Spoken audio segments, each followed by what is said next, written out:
रसूल सल्लल्लाहु अलैहि वसल्लम तिजारत के असूल मुसलमानों को बाजार कायम करने के बाद समझा रहे हैं, और अल्लाह ने भी समझाने में कोई कसर नहीं छोड़ी। या अय्युहर रुसुल कुलू मिनत तय्यिबाति वअमलू सालिहा। अल्लाहु अकबर। ये अल्लाह ताला किन से मुखातब है? रसूलों से, जो कायनात के अंदर सबसे आला अरफा हस्ती हैं, जिनके तकवे के ऊपर कोई इतराज हो, जाहल ही होगा जो कर सकता है, कोई शक्को शुबे से बालातर ये हस्ती हैं कि जिनके सरों के ऊपर अल्लाह ताला ने नबूवत के ताज रखे हैं। अल्लाह ताला उन्हें भी हुक्म दे रहा है, या अय्युहर रुसुल कुलू मिनत तय्यिबाति वअमलू सालिहा। ए मेरे रसूलों, सबसे पहला काम जो अपनी जिंदगी में जारी और सारी करना है वो ये है कि रिज़्क़े हलाल को कमाओ और उसके बाद नेकी का कोई अमल करो। मेरे भाइयों, ये आयत बड़ी अजीम है, ये आयत बड़ी अजमत वाली है, और इसी आयत को अल्लाह रब्बुल इज्जत ने दूसरे मफहूम के साथ आम दुनिया के लोगों के लिए भी नाजिल किया है। या अय्युहन्नास कुलू मिम्मा फिल अर्ज़ि हलालन तय्यिबा। बात खत्म, बात खत्म। रसूलों के ऊपर अल्लाह ने यह हुक्म नाजिल किया, तबलीग दीन से पहले, नेक अमल से पहले हलाल रोजी कमाओ, और इंसानों के ऊपर भी यह फर्ज किया कि तुमने कोई भी नेक अमल करने से पहले क्या करना है? हलाल रोजी कमानी है।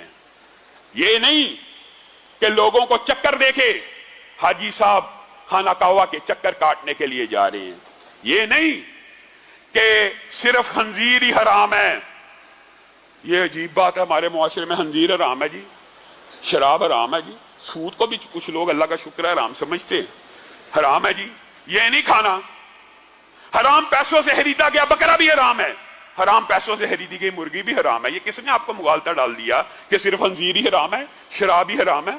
हराम पैसा अगर कमा लिया है तो उससे खरीदी गई हलाल मुर्गी भी हराम ही है, हलाल बकरा भी हराम ही है। आज हम मईशत का ये बाब भूल गए हैं। ये मईशत की बुनियाद है। इंसान सिर्फ और सिर्फ हलाल रोजी के पीछे भागे, क्योंकि ये तकदीर का बाब है मेरे भाइयों, तकदीर का बाब है। यानी हराम कमाने वाला बुनियादी तौर पर अल्लाह रब्बुल इज्जत की तकदीर का मुनकर होता है। क्यों? वो ये समझता है अगर मैं हराम नहीं कमाऊंगा मुझे रोजी नहीं मिलेगी। ये बात समझने की जरूरत है। जो रिज़्क़ की कमाई है ये बाब भी तकदीर का बाब है, और ये मैं अपनी तरफ से नहीं कह रहा। रसूलुल्लाह सल्लल्लाहु अलैहि वसल्लम ने फरमाया, अगर तुम अल्लाह के ऊपर ऐसा तवक्कल करो जैसे परिंदे अल्लाह रब्बुल इज्जत पे तवक्कल करते हैं। अल्लाहु अकबर। कई मर्तबा यह हदीस पढ़ता हूं ना तो नदामत और शर्म के साथ सर झुक जाता है। इंसान अशरफुल मखलूकात, इंसान अशरफुल मखलूकात, फरिश्तों से भी आला अल्लाह ने बना दिया तहलीक के बाब के अंदर। शर्म लेकिन इंसान को नहीं आई। अल्लाह ताला इंसान को समझाने के लिए मिसाल किसकी दे रहा है? दरिंदों की, चरिंदों की और परिंदों की। अशरफुल मखलूकात है, लेकिन मिसाल अल्लाह परिंदों की दे रहा है। अगर तुम्हारे दिल में उतना भी तवक्कल हो जितना परिंदों के अंदर होता है तो तुम सुबह घर से निकलो। देखो परिंदे सुबह घर से निकलते हैं, वापस घोंसलों में आते हैं। कभी कोई परिंदा खाली पेट देखा है? कोई परिंदा खाली पेट अपने घोंसले में वापस नहीं आता।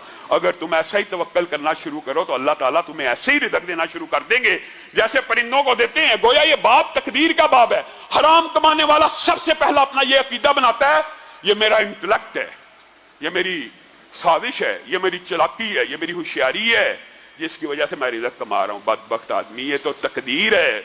अल्लाह रब्बुल इज्जत ने जमीन और आसमान की तहलीक से अरब अरब साल पहले, पता नहीं कितने साल पहले, किताबत तकदीर के दिन जो लफ्ज तेरी किस्मत में लिख दिया था, इतने बज के इतने मिनट पे फलां इब्ने फलां को 10 रुपए मिलेंगे, ये तकदीर का बाब है। तूने उसको हराम करके कमाने तेरी मर्जी है, तूने उसको हलाल करके कमाने तेरी मर्जी है। और ये बात भी मैं अपनी तरफ से नहीं कह रहा, मुहद्दिसीन से साबित है, रसूलुल्लाह की और कुरान की आयतों से भी साबित है, और हज़रत अली ने इसकी बहुत खूबसूरत मिसाल दी है। मेरे भाइयों, हराम रोजी, अल्लाह की कसम इतनी बड़ी वईद है, ये इस्लामी मईशत की बुनियाद है। जो हराम रोजी नहीं छोड़ता, बात सख्त है, लेकिन याद रखिए उसकी इबादत भी कबूल नहीं होती। और ये बात भी मैं अपनी तरफ से नहीं कह रहा, आगे आएगी बात, मौका मिला तो आपके सामने रखेंगे। हजरत अली ने एक मर्तबा नमाज का इरादा किया, नमाज पढ़ने दाखिल हुए ایک شخص کو اپنے گھوڑے کی زین کی رکھوالی کے لیے کھڑا کیا کہ میں نماز پڑھ کے آؤں گا یار اتنی دیر کھڑا رہ جائیں. اب اس بندے کے ذہن میں خیال آیا یہ میں کس وجہ سے اس کی چوکیداری کروں، نہ اجرت طے ہوئی نہ معاوضہ طے ہوا. جو بھی اس کے ذہن میں خیال آیا، حضرت علی باہر آئے، کیا دیکھا زین بھی غائب ہے. اور نماز پڑھنے کے بعد حضرت علی خود بیان کرتے ہیں میرا ارادہ تھا کہ میں اس شخص کو اس حفاظت کے عوض میری جیب میں 3 درہم موجود ہیں وہ عطا کروں گا اور اس کو اس کا معاوضہ دے دوں گا. باہر نکلے، زین بھی غائب ہے اور بندہ بھی غائب. کچھ دیر بعد کیا دیکھتے ہیں، بازار میں پہنچتے ہیں، آپ ہی کی زین لٹکی ہوئی ہے. حضرت علی کہتے ہیں یہ کیا ماجرا ہے؟ کہا ابھی ایک شخص آیا تھا 3 درہم میں بیچ گیا ہے. میرے بھائیو، تقدیر کا اس سے بڑا باب سمجھانے کے لیے کیا ہو سکتا ہے؟ اس کے مقدر اور قسمت میں اللہ رب العزت نے 3 درہم لکھے تھے. اس نے اپنی مرضی سے اس کو حرام کر دیا. اگر انتظار کر لیتا تو بعین اسی وقت حضرت علی اس کو 3 درہم دے دیتے.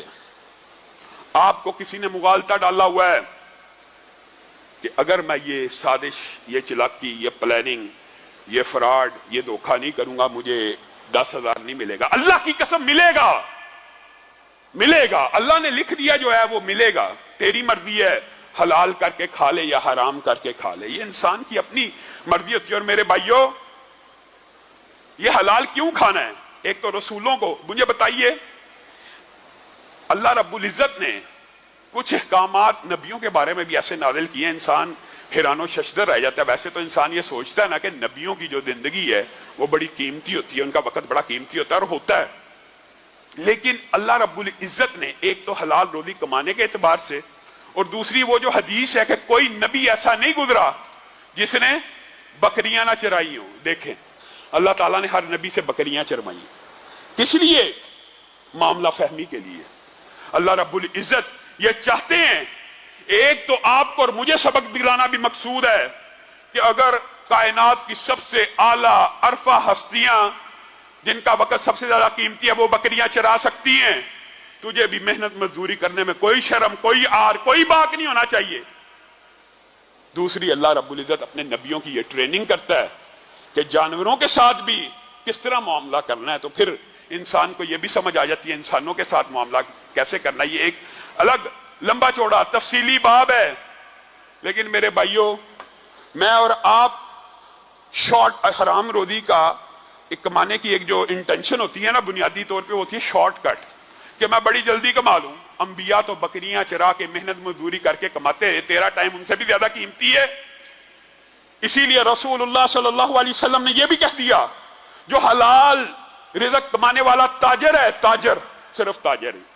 یہ کوئی عالم دین کی بات نہیں ہے.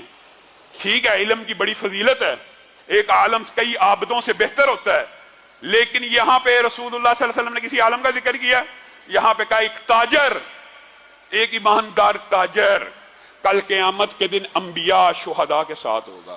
کس وجہ سے؟ اس کا مطلب ہے یہ باب بڑا خطرناک ہے. انسان حرام میں ہاں ہاں پڑ جاتا ہے، اور ہاں ہاں کے مغالطے، اشکالات، فلاں عالم نے یہ فتویٰ دیا، یہ بیع ٹھیک ہے. قبل اس کے کہ میں اس طرف آؤں، آپ کو یہ بات بھی بیان کرنا چاہتا ہوں جو بات پہلے کہی ہے کہ حرام کمانے والے کو پہلے حلال کمانا ہے، پھر عبادات کرنی ہے. پہلے اس سے توبہ کرنی ہے، پھر نیکی کے رستے کے اوپر چلنا ہے.